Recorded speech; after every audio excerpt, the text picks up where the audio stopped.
네, 오늘은 근로자의 날입니다. 사업주가 현장 근로자들의 안전에 더욱 신경을 쓰도록 하기 위해 마련된 것이 바로 중대재해처벌법인데요. 지난주에 이 중대재해처벌법을 위반한 혐의로 기업 대표에게 처음으로 실형 선고가 내려졌지만 여전히 현실에서는 갈 길이 멀다는 평가가 나오고 있습니다. 최명신 기자가 보도합니다. 창원지법은 지난 26일 산업안전보건법을 상습적으로 위반하고도 또다시 산재 사망사고를 일으킨 혐의로 한국제강 대표이사에게 징역 1년을 선고했습니다. 지난해 중대재해처벌법 시행 이후 사업주에 내려진 첫 실형 선고에 노사 반응은 극명하게 갈렸습니다. 노동계는 산업안전에 대한 경종을 울리기 위해선 징역 1년보다도 더 센 판단이 나와야 했다며 여전히 처벌 수위가 약하다고 평가했습니다. 반면 경영계는 경영 리스크가 현실화했다며 앞으로 유사한 판결이 계수될 경우 산업 현장의 혼란이 더 가중될 것으로 우려했습니다.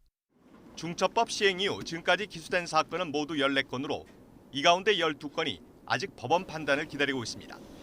법조계에선 피해 규모와 피해자 측과의 합의 여부, 그리고 이번 한국제강처럼 잘못이 개선되지 않고 반복되는지 여부가 양형을 좌우할 것으로 보고 있습니다. 노동자에 대한 안전 확보가 지속적으로 이행되지 않을 경우 안전관리 책임자 이외에 대표자까지 교도소로 향할 수 있다는 강한 메시지를 산업계에 던진 판결로 보입니다.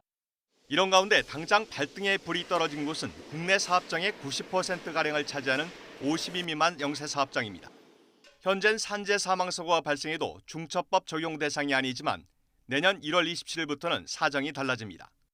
지난해 한 해 동안 산업재해로 희생자가 나온 사고는 모두 611건으로 대부분 52 미만 사업장에서 발생했습니다. 또 전체 사망사고의 절반 이상이 건설업에서 나왔는데 역시 60% 이상이 규모가 작은 곳들이었습니다. 대기업 수준으로 시설을 개선하고 안전 인력을 채용해야 하는데 현장에선 여력이 안 된다는 지적입니다. 영세하다 보니까 이 법이 언제부터 적용되고 뭐를 준비해야 되는지 또 이 어려운 부분들에 대해서 또 모르는 경우가 많거든요. 영세 사업주들은 유예기간 연장과 시설 개선비 지원이 필요하다는 입장입니다.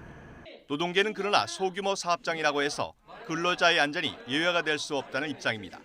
결국 소규모 사업장에 대한 중처법 적용 시기가 다가올수록 현장의 갈등은 더 커질 수밖에 없어 보입니다.